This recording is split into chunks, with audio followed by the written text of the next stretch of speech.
From UFOs to psychic powers and government conspiracies, history is riddled with unexplained events.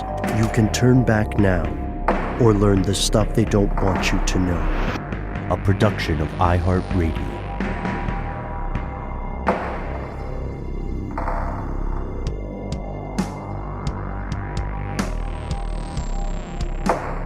Hello, welcome back to the show. My name is Matt. My name is Noel. They call me Ben. We're joined as always with our super producer, Paul Mission Control Deckett. Most importantly, you are you. You are here. That makes this the stuff they don't want you to know, an episode. Long time in coming, gentlemen. This is a bit stuff they don't want you to know and a bit ridiculous history, I guess, because any student of war can tell you a lot of stuff doesn't make it off the drawing board. Remember all those episodes we did on both shows about like strapping bombs to bats and using cats as spies? Sure. I mean, no matter what weird stuff you throw at them, Ben, war never changes. Right. And that one time the U.S. absolutely in seriousness said, hey, I don't know, what if there's like a bomb that can make people gay? And they put money into this ideation until eventually a voice of reason said, that's kind of wild. I don't think it'll work. Can you imagine if it did, how much happier everyone would be, how much less conflict there would be? I mean, Jesus, what an idea. We see all these wild ideas, right? And the majority of them, the rate of attrition is very high. They don't make it off the drawing board. And so we can look back at a lot of those things. And with the benefit of retrospect, we can call them hilarious. But when they do make it into real world deployment, the results can be terrifying. And please, fellow conspiracy realists, keep that last note in mind toward the end of today's exploration. I don't want to be a weirdo here, guys, but I'm coming into this episode way more serious. Like, this is serious stuff we need to talk about. Yeah, that's what I'm saying. Like, keep it in mind. Like, there's a reason we're talking about this, right? Got it. Yeah, I mean, sometimes the serious stuff you got to temper with a little bit of lightheartedness, lest we drive ourselves insane with worry.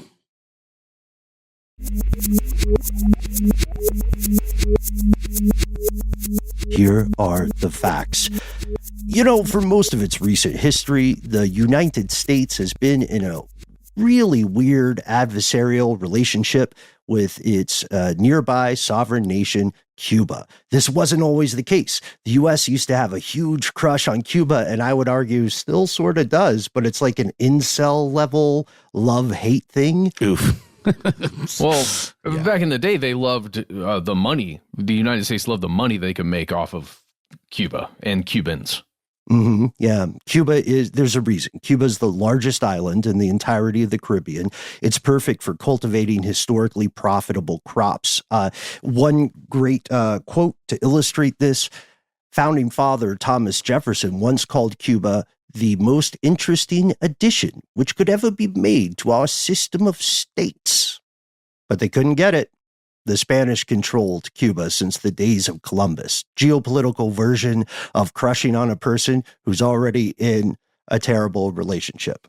Well, in 1895, the United States joined forces with Cuba to drive out Spain. And taking advantage of this situation, the U.S. transformed Cuba into essentially a vassal state. And for the next 60 years, American influence in Cuban politics and just day-to-day life was massive. Obviously, we know things changed after a time, but there was a point where we essentially could kind of wield control over the way things went down in Cuba. Americans controlled more than 40% of the sugar industry, 50% of the railways, and 90% of telecom and, utilities.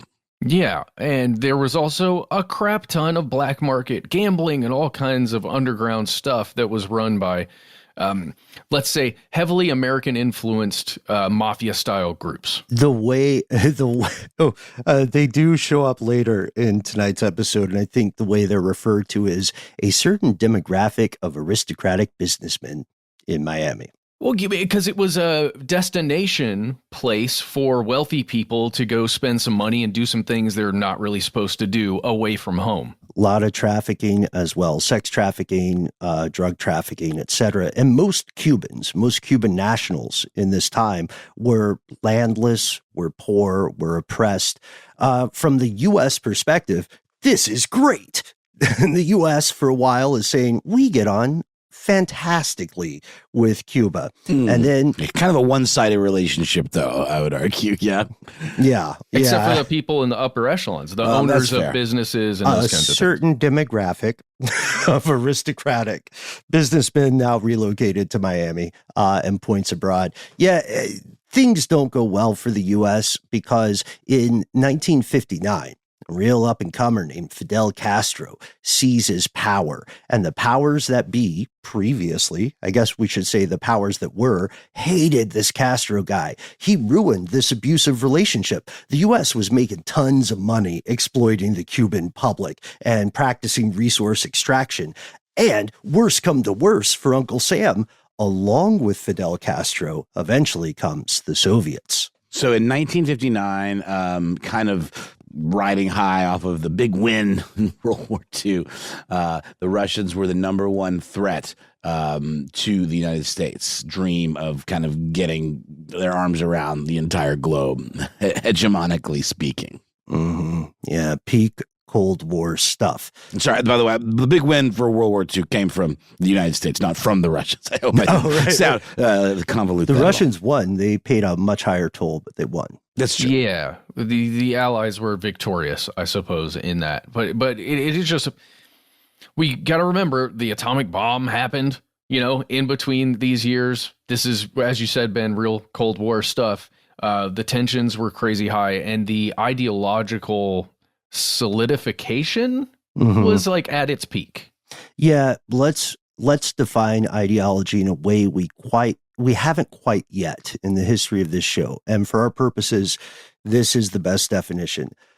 The ideology of communism and the ideology of capitalism are conflicting frameworks to justify control over an extraction of resources. Yeah, I've always kind of wondered, what's the big deal with communism? It seems so harmless, on the one hand, as just a thing you study and maybe learn a little bit about, and then maybe you go to some meetings, and at first it is treated that way, but then before you know it, it becomes this insidious threat that is in danger of toppling the prevailing, mode of thought, and it could essentially ruin everything. I don't know. Do you think there was a real worry there, or was it much ado about nothing, kind of? Yes, in offices, right? And maybe individuals contemplating alone, like generals, chiefs of staff of sitting alone, on either side, they're imagining, what happens if our thing becomes not the thing? Because another way to think about these ideological bases for reasoning to have a government, it makes me think about the individual reasoning of a person of, why am I a cog in this specific economic machine? Why am I willingly a worker that goes in 40 hours a week and does my thing? What is the greater good here that I'm a part of, right? And they're very opposed to each other. Well, yeah, because it depends upon who, your cognitive position in the ideology depends upon what you see as gathering the most resource advantages for you on a microcosmic scale. Well, is it for me? Dilemma. Is it for me, or is it for the greater good? And how do you picture those two things in your own mind, right? People, I would argue, have an historic problem or dilemma with that, which is, if this stuff is good for me, it must mean the thing is great for everyone. That's right. Yeah, that's how people are thinking. Or am I satisfied with not having a bunch because I feel like I'm doing it for the right reason, right? If you go through all of these things, if you're getting stamps to get certain amounts of food because you're on rations for whatever through a state program, is that the same as getting more money because I got a promotion. I mean, but aren't people in communist societies also cogs in a machine? It's just Yes. a different flavor of machine that they sort of own a little bit. You know, That's what but I'm one could saying. argue you own the machine by virtue of working for it. Like it's this ideological twist is so fascinating to me. If there were, and I don't want to derail us too far, but if there were a functioning communist society in modern history, Which there never has been. the Right? argument would be very different. Yeah, unfortunately, they quickly descend into autocracy and kleptocracy, which are just fancy words for saying authoritarian governments and thieves. But at isn't very that what high we levels. have too? Yes, of As a course Yeah, I it didn't is. say it wasn't. There's no I way did to not say not. it wasn't. But like, what's been the functioning democracy that really worked? You know what I mean? I don't know, man. What is the difference between the current U.S. government and a monarchy or an aristocracy in all but name? Anyway, this is important discourse for these folks. When Castro takes power in 59, they're freaking out with the Cold War. The world is growing smaller. For people in 2024, it may be difficult to imagine the calculus here. So think about like living in a small town. There's a guy on the other side of the city and you hate him. He's the worst. And all of a sudden he's living part-time in another house. It's your neighbor's house. And he's right over the fence. Castro vibed with the Soviets. Cuba went communist. The U.S. did a lot of dumb stuff trying to oust the new Cuban government. They didn't recognize it at all. They treated it as a regime or an occupying force. And they tried to like drug his cigars. Didn't they try to like Exploding. Wasn't it dynamite that loaded or explosives, I believe? Yeah. Like a rigged scuba suit. They tried to assassinate his character, if not the man himself, by piping in hallucinogens at one point. And during a speech. So he sounded like totally, incompetent. That was their idea, Don't think it worked. They had the Bay of Pigs invasion. Spoiler, didn't work. From Which that point, was April 17th to the 20th, 1961. So like right around this time as we're recording this episode on the 22nd of April. History is way closer than it looks in the rearview mirror. I love that you're pointing that out. I mean, from that point, from 1948 to now, the U.S. has always held Cuba in a particular species of disdain, so much so that various world powers in the international community have increasingly been saying, hey, come on, man. Like, come on. What's your deal? Well, and nukes made that significantly more scary, right? Just the concept of nukes. Right. Yeah. The U.S. was asking itself, if we're the world's most powerful country or company, good argument, why do our enemies hang out next door? What happens if they decide to lob some dangerous party favors over our backyard fence?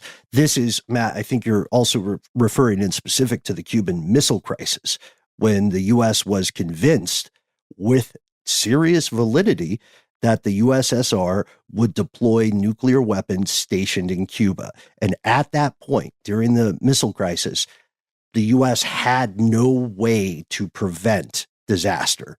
They had nothing that could stop those missiles. Yeah. And that is late October 1962, by the way. And if we're looking at timelines as we get further, keep that in mind. Late in the year 1962, Cuban Missile Crisis.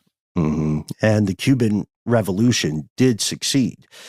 It's always struck me as somewhat hypocritical in the larger frame that the U.S. itself was founded upon revolution and saw a revolution in its own backyard and then got pissed that other people were trying to do the same thing with just a different flavor of ideology. So the U.S. sought to cripple this new government at the root. They failed. And with every single failure, the American regime took a step closer to extremism.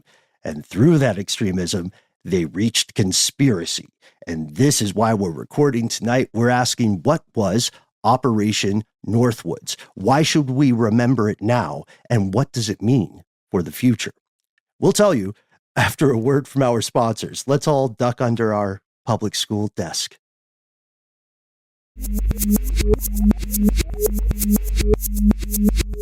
Here's where it gets crazy. Operation Northwoods, Soviet in its brutality. The question is, would we sacrifice innocent people, then lie to the public about how those people died, all to launch a war that the U.S. public would ordinarily never support? Long story short, yeah. Giving Fallout vibes. Sorry. It's just without any spoilers. Watch this show, by the way, even if you've played the game. It's excellent. Bring that back up towards the end here, because I want to have a discussion about fiduciary responsibility, which is something that's brought up by one of the characters in Fallout. Yep. Agreed. Okay. The U.S. got, and this is not video game, this is real. The U.S. got very close to launching a comprehensive false flag campaign, sacrificing its own citizens to create what war nerds would call a casus belli, which is just a fancy term for an act or series of events justifying a conflict, a hot conflict. The best example of this, probably the Gulf of Tonkin, is a great example, right? And you'll see a lot of people arguing 9/11 is another example. We do talk about the Gulf of Tonkin at length in our book. Check that out. The best book about Northwoods is by a guy named James Bamford. It's called Body of Secrets, an intensely researched expose on the NSA, the National Security Agency. And Mr. B published this in 2001. Isn't it basically just like a manufactured PR moment that allows them to make the argument because it sways public support in such a way that there's no other choice other than to wage the war they want to wage? It can be that way. What they were talking about is actually killing innocent people. Right. But they're creating or this making moments. it look as though innocent people died. Yeah, the moment that engenders the support. I think the great deal of the declassified memos that we've been through are more about falsifying killing or falsifying the deaths of American civilians or naval personnel or, civilians in an aircraft, or making it look as though Cuba has attacked American citizens and military personnel, even though they did not, and even though there were no military or civilian personnel who died. Right. However, it was still all up for grabs. This was a brainstorm thing. It was a memorandum. They also were totally fine with killing innocent Cuban people and not making them up. That's what I mean when I'm saying real people were 100%. on the bargaining. Collateral damage, right? I mean, it's not quite to the level of sci-fi malevolence of like murdering your own people to create, saying the other guys did it so you could go in and have your way. But it's also not that far from that. They also said they would do that. Yeah, there are plans in there. There are plans in there for everything from like strategically deploying plastic explosives that may very well kill human beings to blowing up a drone aircraft that looks like an American plane that nobody is actually on, and then making up a list of human beings that would be published in papers that supposedly died in that aircraft. Am I a dum-dum that I didn't really realize they had drone aircrafts in the 60s? What did those look like? They did. It was just kind of radio controlled, I imagine, right? Exactly. Yeah, they weren't as cool as the modern UAVs, but yeah, they were around. Operation Northwoods is first ideated in 1962. You can read the initial document and all of the appendices and the annex on this also for free online now on U.S. government websites. The first title was Justification for U.S. Military Intervention in Cuba, parentheses, TS, in parentheses, which means top secret. And this is under something we'll get to in a second called Mongoose, which was actually a little bit scarier. And they did a lot of this. They proposed a lot of the stuff that you're mentioning, Matt, assassination of Cuban immigrants or migrants, sinking boats of people from Cuba trying to get to the U.S. And blaming it on Cuba. And blaming it all on Cuba. Obviously, everything we're about to say, the U.S. wanted their hand hidden. Blowing up a U.S. naval ship or a civilian ship, orchestrating terrorism in U.S. cities, on U.S. soil, attacks, having riots in both countries. And They and said, specifically using Guantanamo Bay as a staging ground for a lot of the military action that the U.S. would take under the false flag of Cuba. And the U.S. has controversially controlled Guantanamo since the days of the Spanish War, right? So they already had a foothold, a beachhead, basically. And they did say some of these attacks can be staged, some can be real. It very much, when you read it, it very much has the feel of people sitting around freestyling in a writer's room. Like, well, what if we did this? But what if we did this? Well, they don't all have to die. Yeah, we could just make people up, right? Or we could kill some people. Yeah, I don't know. Type it all. Put it all in. There wasn't a lot of self-editing. Yeah. But have we said who is actually coming up with these ideas yet? Well, this is largely the brainchild or under the guidance of General Lyman Louis Lemnitzer, who was the chairman of the Joint Chiefs. Yes, but he's at least proposing it, right? He signed it. You can read his signature and see it in the documentation that we're talking about here. And then Lansdale as well. Yeah, but then it's something that ends up in front of the Joint Chiefs of Staff, who then have like a response to it, which is where a lot of some of the main ideas are generated. If you imagine a group of people sitting around a large table in a war room discussing, well, what could we do here, guys? Well, you got an idea? You got an idea, Johnson? And then they write it down. That's where this is coming from.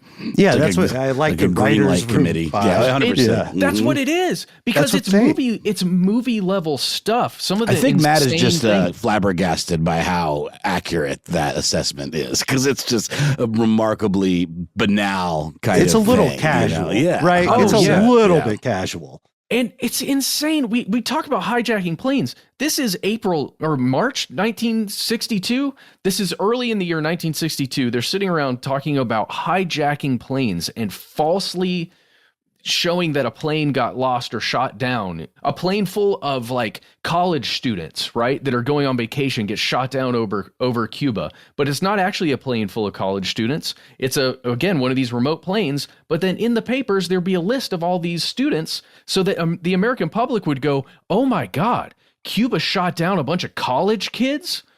We got to go to war." Yeah. Exactly. It's manufacturing the righteous indignation of the people that then allows you to make whatever decision. We see it all the time. Weapons of mass destruction, all these moments that turn out to be bullshit.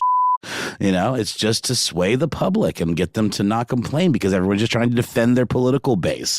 It's the most casual, catty, just chicanery. Utter chicanery. If this is 1962 and we've been alive since the 80s, guys, just how many times has this kind of thing happened and we just were none the wiser? Yeah, that's going to be the ending question of tonight's exploration, too. I mean, we got to remember at the time, to be fair, first off, Noel, to your point, I want to name check a book. Would you say they were manufacturing consent? Bernays. Oh, well, yes, of course, because it's, people just buy into this whole scenario and then they're like, well, yes, of course, we would not be good Americans if we did not support this because these evil people have now been identified as our true enemies and we have to be on board, And let's remember, the U.S. government is not a monolith, has never been really. And some factions of the state who are aware of these plans absolutely oppose them, bluntly so. One president in particular. Well, the civilian side of the government, right? Versus the military side of the government? Yeah, and for others, for the military side of the government, this became a myopic focus. We could argue that the CIA and factions of the military had a sunk cost fallacy. In many ways, they were like Ahab, and Cuba and Castro became their white whale that they wanted to pursue. And they were thinking, again, with some validity, of the possibility of a nuclear first strike. America would once again be absolutely defenseless against armament like this deployed so close to home. The eastern seaboard would be no more, possibly. And then it becomes a greater good calculus. Like if you had the choice between losing an appendage or a limb or a finger or dying, you're not going to choose to die. It just becomes a question of which limb would you prefer to lose. So if you sacrifice a finger to save your body, that's an easy choice. And JSOC, the military complex, saw this kind of in the same philosophical light, and that myopia went on to, I would argue, inform later aberrant actions in Southeast Asia. We know the Gulf of Tonkin was a false flag. I mean, we're talking about the Vietnam War here. Yes, everybody, if you want to look that up. Yeah. And the top brass over on the Uncle Sam side, they did say we could cause U.S. military casualties. To them, like the list of actual people or fake people, it didn't matter. They just said, we need a list. It'll cause a quote. It's a real quote. Casualty list in U.S. newspapers would cause a helpful wave of national indignation. There's the word. Yep. Indignation. Let's talk about that. That, as defined by Merriam-Webster, that is anger aroused by something unjust, unworthy, or mean. Mm-hmm. Indignation. But if you go to righteous indignation, which is something that is thrown around, I think, quite a bit, at least in American fiction, this is the belief in your right to be angry about something, even though the people around you, perhaps, don't agree with why you're angry. It's a myopia to it. Like there's a certain tunnel vision associated with it, and that's the way. If you can get people to that place, you got them. You know what I mean? You got exactly. And it's rallying around your particular cause. You know. So it's to get the American people to feel that indignation, and then to make sure that you can strategically get the United Nations assemblies to feel the same way. Because you need the support of other countries, not just your internal civilians, to support like full-on hot war. What's that thing you say, Ben? Rabble, rabble, rabble. Something must change, or this will not stand. Something must be done. Yes, thank you. The United Nations. Thank you, Noel. The United Nations at this point, they've still got that new car smell. Think of them a little bit like the world's most ineffective HOA. Oh yeah, in the neighborhood metaphor analogy from earlier. If Northwoods is deployed, if it works, any aspect of it, the end result is full military invasion with the tacit support or approval of the majority of other nations on the planet. And then they would acquire full possession of Cuba, possibly annexing it, or making a puppet government, remove the Soviets from that part of the board, and at the same time, to be completely honest, repair some long-standing relationships with a certain demographic of aristocratic businessmen in Miami. Oh, right, and get them back to their villas and in their homes, right? Retain get them control, installed. Retain control or take control, I guess, take possession of nationalized assets, many of which were like private company things. I know we're going to get to it to some degree, but I just can't help but take a beat to say, like, how is it that we can know this stuff happened this time, but that some people convince themselves this doesn't happen all the time? I feel like it's the name of the game. It is this kind of back-dealing, two-facedness. This is it, writ large. We can see it down to every detail. Who are we kidding when we try to convince ourselves there's still some shred of like truth-telling and goodness and magnanimity in government? I just don't buy it, man. Well, why did Tehran and Tel Aviv have such a limited exchange of attacks quite recently? Dude. And who fired first? And why? And are we sure it was them? Of course not. It makes you question everything. Guys, can I just quickly read just a little bit of a fuller quote from the indignation quote you gave there, Ben? Just because it speaks to that writer's room thing we're talking about, where you're just like, what? You really thought this? This comes from page 11. If you find the PDF online, you'll be able to find it. And so this is page 11 PDF, not page 11 in the actual memo, if that makes sense. Here it is. It's listed under B. We could blow up a drone or unmanned vessel anywhere in the Cuban waters. So they're talking about a boat, a ship. We could arrange to cause such an incident in the vicinity of Havana or Santiago as a spectacular result of Cuban attack from the air or sea or both.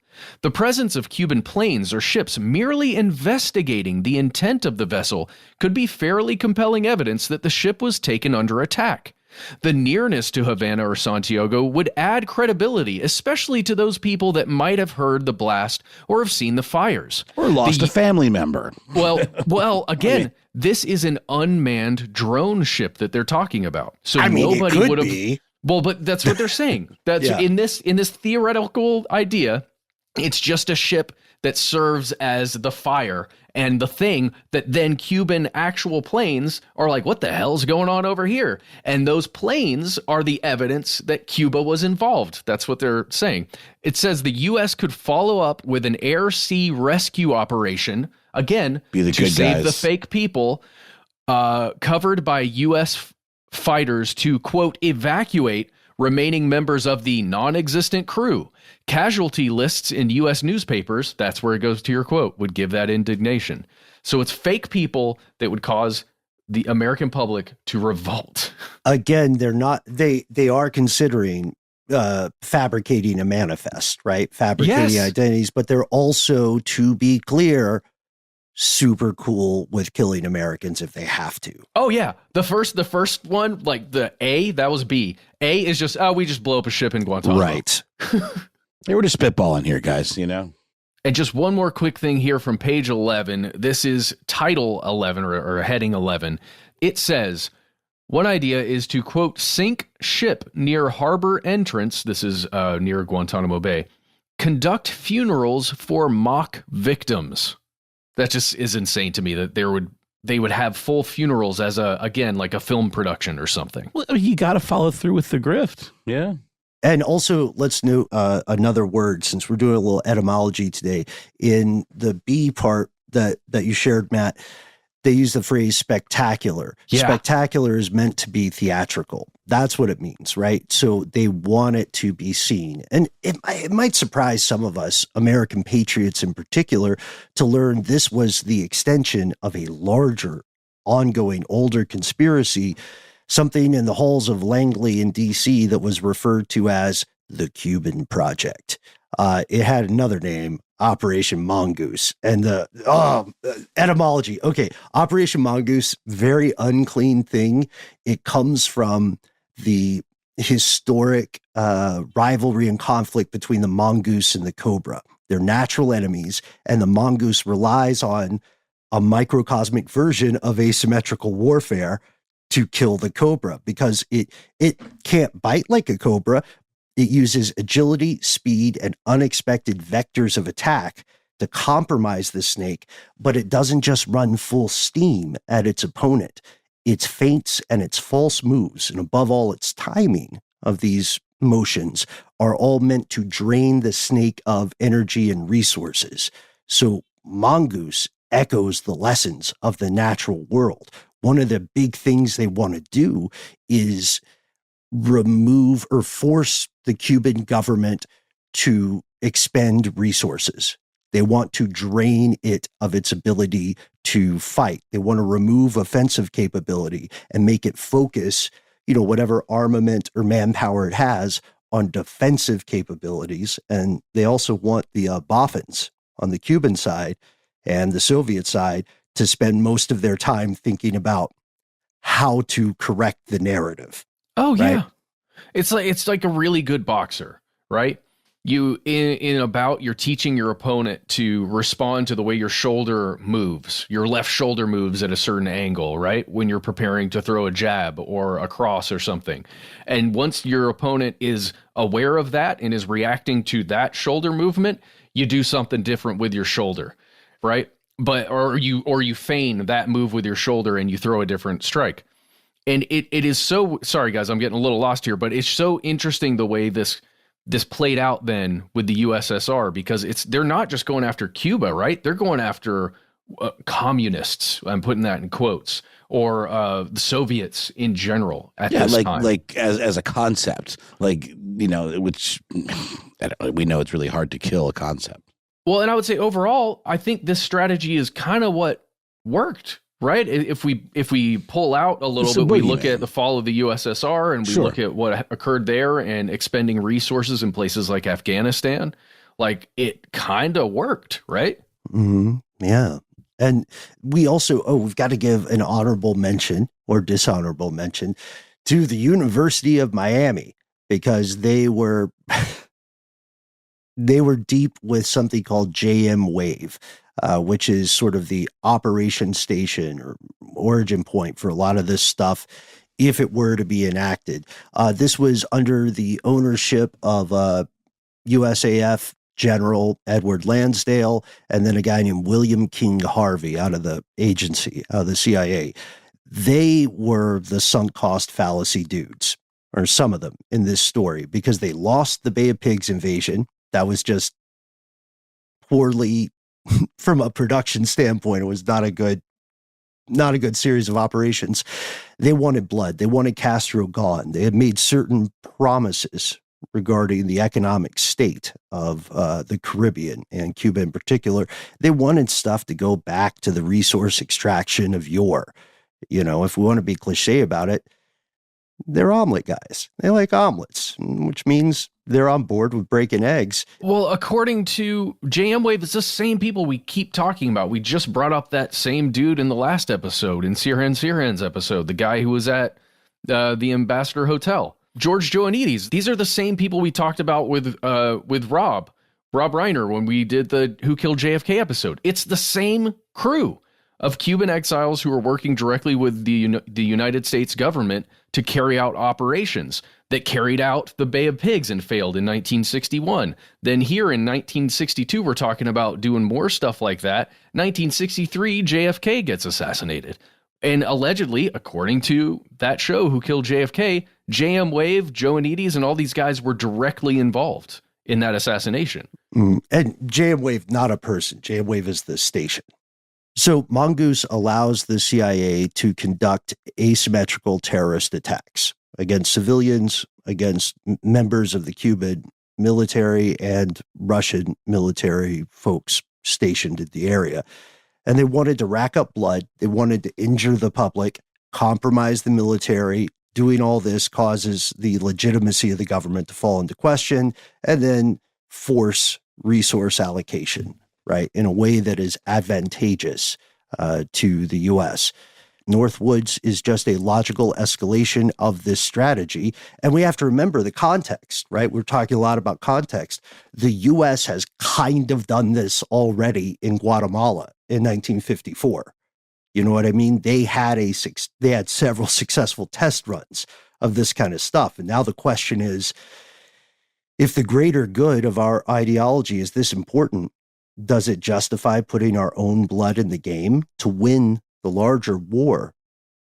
Will we risk sacrificing our own? Yeah, and they thought they were on a timeline, guys. They were talking about how the USSR was not fully invested in Cuba at this time. Like they're talking about the Warsaw Pact. Cuba's not a member of that yet. There are not established full Soviet bases on Cuban land at this time yet. The same way the U.S. has bases in Western Europe that are basically, they would be the same thing, right? They would be very similar. So at least the creators of this document, this Northwoods document, they're saying that in this time, in 1962, we have to act within, quote, the next couple of months. All right, guys, why don't we take a quick pause here to digest what we've learned, hear a word from our sponsor, and then come back with the rest of this sordid tale.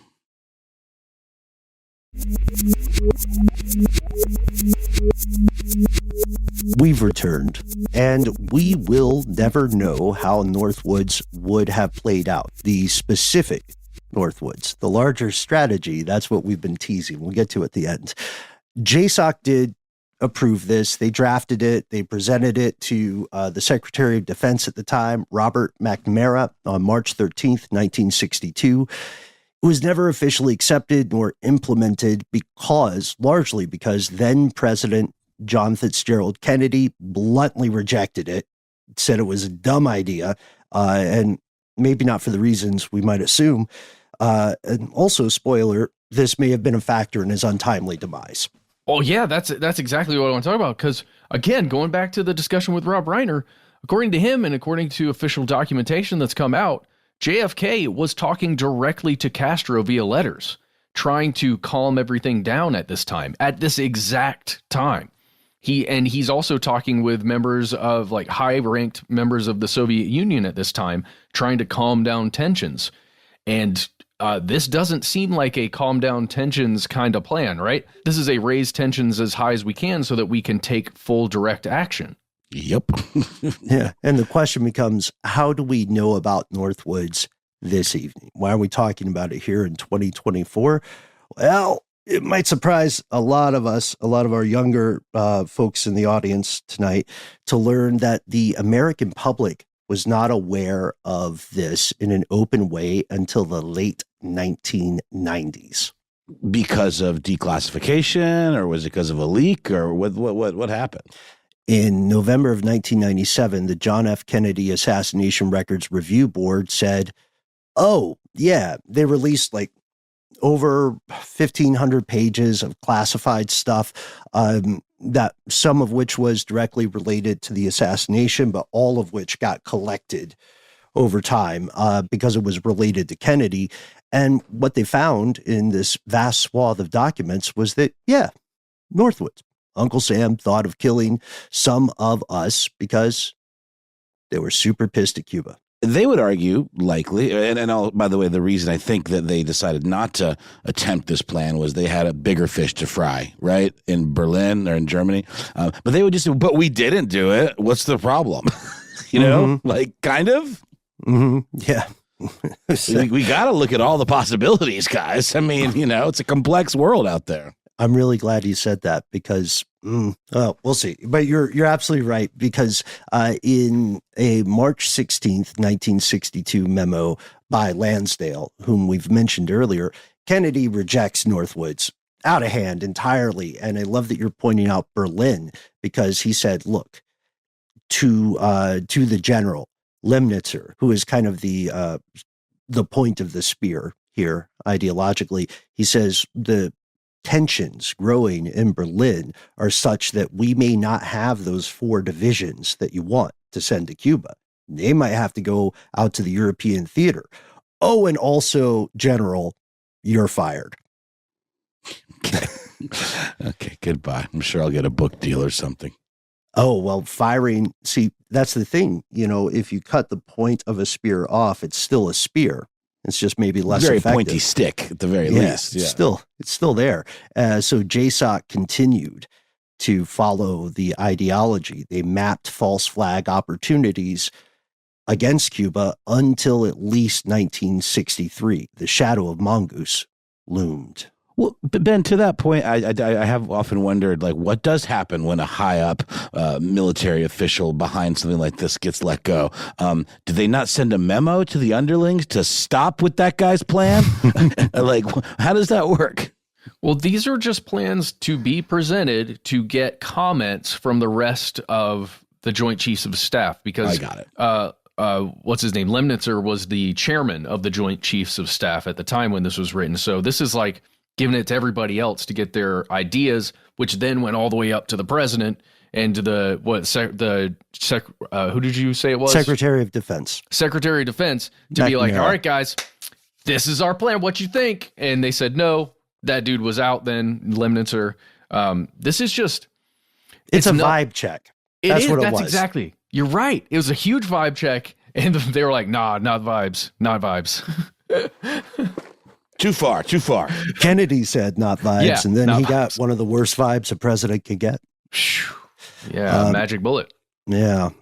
So in the wake of, or I guess we should say in the spirit of asymmetrical warfare, JSOC continued to ask themselves post-Lemnitzer about waging terrorism in their neighbor's yard. They said, and this is all proven, they said, well, okay, if an attack on our own, even a fake attack like a drone or a manifest of people who don't exist, even if that empty ship strategy is out of bounds, then what if we attack another member of the Organization of American States? What if we just hit another Caribbean country and blame it on Cuba, meaning we blame it on the Russians? And someone's like, oh, yeah, I know some countries in the Caribbean. What about, you guys like Jamaica? And they said, put it on the list. And they said, Trinidad and Tobago, maybe? And they're like, never heard of it. Put it on the list. They put the Dominican Republic and Haiti all on that list too. And it was all, again, to try and pretend that maybe we could even do small things with Cuban, quote, Cuban shipments that we've doctored to make it look like they're Cuban, of specific arms or something that are found or intercepted that look like there's about to be an invasion. But even though there's not, like, it's just... Can we yellow cake this a little bit? Oh, my God. You know what I mean? Like this. Yes. Yeah. And can I give you another one? Yeah. This is from page 12 in that Is this same the PDF. MiGs? This is under heading 6. The use of MiG type aircraft. Ben, you want to tell everybody what a MiG type aircraft is? Yeah, a MiG type aircraft is a fighter plane that is Russian. That's really all you need. It was Soviet at the time. It was their one of their primary fighter jets. Mm-hmm. So use of a MiG type aircraft by U.S. pilots could provide additional provocation, harassment of civil air, attacks on surface shipping, and destruction of U.S. military drone aircraft. Again, drone aircraft by MiG-type planes would be useful as complementary actions to this concept of using false shipments in something like a place like Trinidad or in the Dominican Republic. And this is what really got me, guys. They said an American-made, American military F-86 that is, quote, properly painted would convince air passengers that they saw a Cuban MiG aircraft, especially if the pilot of the transport were to announce such a fact. So, like, imagine you're just on a Delta flight and the pilot says, oh, that appears to be a MiG aircraft. What is that doing outside? And now you've got a false story that everybody on the aircraft gets to talk about. And it says reasonable copies of the MiG could be produced from U.S. resources in about 3 months. And that was probably a better idea than just trying to sort of tart up a saber, because if you look at the picture of an F-86 and you look at the picture of a MiG, they're very different. You know, it's like a dog with a longer versus a shorter snout, and the wing shape is different. However, again, PSYOP style, the average passenger on a commercial airline is not going to know the difference. What they're going to be looking for is insignia. Yep, colors. And so there's one thing before we move on that I want to get back to, the Machiavellian brilliance of attacking Trinidad and Tobago and Jamaica in particular, is that they're Commonwealth countries, which means that the United Kingdom would be, by treaty, bound to be drawn into the conflict. Wow. I mean, thank God they didn't do it. Yeah. You got to get that coalition of the willing, right, guys? Cough, cough, 9/11, cough, cough. We need shout a new out Pearl Harbor. Right. Cough, cough. Oh, man, a new American century. What if there was a project for that? Oh, they When's should the have last started. time we did something spontaneous and fun, you guys? Jeez, man. Have the most literal name possible to our organization. Guys, I want to be a rational human being who is not this crazy conspiracy theorist, or someone would call that. But I swear, it feels like the connections are so strong and so direct, but the smoking gun thing just doesn't exist. And I don't think we would ever see it because, as you said before, we didn't learn about this until the 90s. And all of these were marked top secret, special handling, and this thing that we've talked about in the past, no foreign. You guys remember what that means? Yeah, no, not for any foreign, nationals. Right, foreign nationals. Not releasable to foreign nationals. And inside the recommendations here from the Joint Chiefs of Staff, it's stuff like, guys, do not share this or forward it to any commanders of unified or specified commands. Don't let anybody see this that are U.S. officers assigned to NATO activities whatsoever. Do not show this to anyone, to the chairman, U.S. delegation, United Nations. Do not let that person see this. Yeah, and certain folks in what we call academia got similar warnings because of the way research interacts. It's just it was like nobody can know that this is what we're doing. This is the secret plans. This is the Ozymandias stuff. This is totally right and ethical, by the way, and that's why we can't tell anybody. Yeah. Nothing weird. Also, I would argue this is a parable. There's a reason we're talking about this. I don't think it's crazy to note that this teaches us profoundly important lessons. They're surprising and uncomfortable. Nobody in this exploration at any point saw themselves as the bad guys. They conspired to create bad guys for a greater good. And honestly, like, I know this is a hot take, but the U.S. was not necessarily unreasonable in its assumptions here. We have to remember that were foreign nuclear weapons deployed this close to home, again, there would be no countermeasure. There would be a second strike capability, but it wouldn't save places like DC or New York or Philadelphia or, Miami. I'm sure they would go, well, Miami's kind of close. Maybe Atlanta. But the thing is, to your earlier point, Noel, this is one thing the public knows about now. At some point, many other sinister options, equally, if not more sinister options, had to be considered. You have to think through it because you have to understand, like you said, Matt, the shoulder dropping. What is your enemy trying to signal? What are you trying to signal to them? It becomes a double blind game in the worst way. And if they didn't consider this kind of stuff, somebody else was going to, and maybe that was part of their rationale, but it doesn't make it right. It shows us that any country or any power structure in general will actively consider these kind of things if they feel it is to the larger advantage.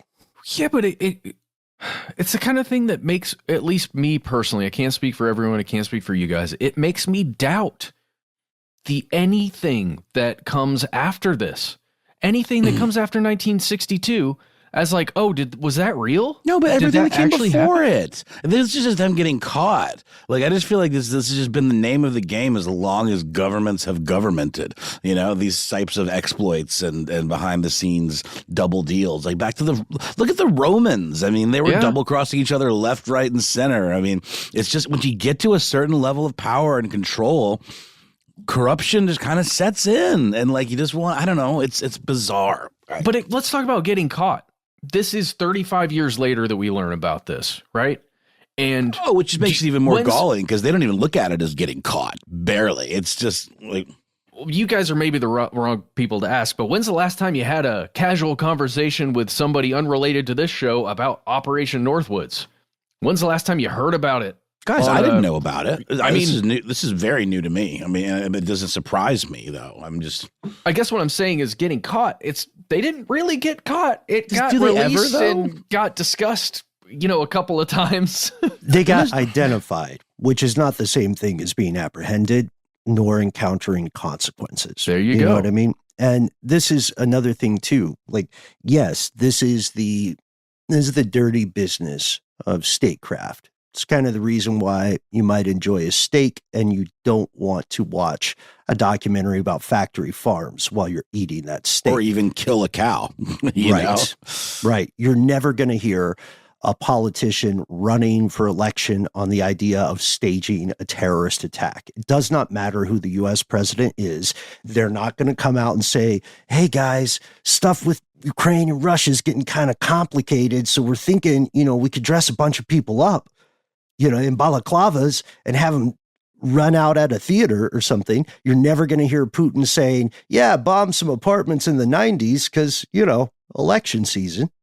You're never going to hear that. There was a great line. I can't remember. There's a lot of lines in this movie in Oppenheimer, but the character that Robert Downey Jr. played has something very poignant to say about the nature of politics. He's like, the ones that are out in the light governing openly, like they're not the ones you have to worry about, or that's not even how you do it. He says something about like you have to do it from the shadows, and those are the ones that's when the job is really getting done, is like the time spent in the shadows. Okay, and I don't want to spoil too much here, guys, but I do want to quickly talk about something that was stated in one of the episodes of the Fallout series that's on Amazon Prime right now. So without spoiling, if you know anything about the Fallout series, then you know there's a company called Vault-Tec, or Roboco, something like that. No, Vault-Tec's Vault-Tec and Robco's Robco, but I think at some point they may be merged. I think they bought Robco. Yeah, I think that's right. So there's a discussion about how Vault-Tec, before the Great War, before the bombs fell, Vault-Tec has a, quote, fiduciary responsibility to ensure that there is a nuclear, that there is a disaster and end of the world nuclear fallout situation, because if that doesn't occur, then all of their investors, right? Mm-hmm. They have a fiduciary responsibility to their investors to ensure that the vaults are used, right? And that there's a reason that these people have spent so much money and invested so much money in these vaults. We have that same fiduciary responsibility to all these war profiteers and companies that we're in business with, making all of this stuff, that it gets used and there continues to be a need to be fed by these products. Yes, which in my opinion then goes directly to the lobbying groups that work directly for those companies, that then goes directly to the senators and lawmakers and people in the White House. So it really does feel like we're in this weird situation where there's a fiduciary responsibility to be at war as much as possible. Yeah, it's all spelled out in 1984, the documentary. And just really quickly, then I'm done. The quote was, the character he plays is Lewis Strauss, and the quote is, "Amateurs seek the sun and get burned. Power stays in the shadows." Love it. And outside of Smedley Butler, maybe, you will never hear a top-level military official speak of the U.S. in anything but glowing terms. Make no mistake, folks. There's a lot out there behind and beyond those bright, pretty phrases. So who is to say something like Northwoods couldn't happen this decade, this year? 2001. This evening. That's the stuff they don't want you to know. We will return later this week with more deep dives into the shadows. In the meantime, we can't wait to hear from you, folks. Let us know your thoughts. Let us know if you have firsthand experience with Northwoods or something like it. We try to be easy to find online. Find us on the internet at the handle Conspiracy Stuff, where we exist on Facebook, where you can join our Facebook group. Here's where it gets crazy. Ben sent Matt and I a lovely rap song. You guys familiar with the rap music? No, sorry, I sound like a grandpapa. Thanks to Lee from the Facebook group, Here's Where It Gets Crazy, for posting that about the three of us in various facets of our personalities. You too can be a part of that conversation at Here's Where It Gets Crazy on Facebook. We are also Conspiracy Stuff on X, FKA, Twitter, and on YouTube, where we've got video content rolling out every single week. On Instagram and TikTok, we're Conspiracy Stuff Show. Hey, do you want to call us or use your voice to do something weird on your phone? Why not call 1-833-STDWYTK. When you call in, give yourself a cool nickname and let us know if we can use your name, voice, and message on the air. If you don't want to do that, why not instead send us a good old-fashioned email? We are the folks who read every single email we get. It's an amazing way to speak with us directly. Give us the links, give us the annotations, no character limit. Love a good essay, by the way. All you have to, pictures of cats, pets, limericks, haiku, any and all are welcome. As the villain said in Poltergeist, be well aware, folks, sometimes the void writes back. We are conspiracy at iHeartRadio.com.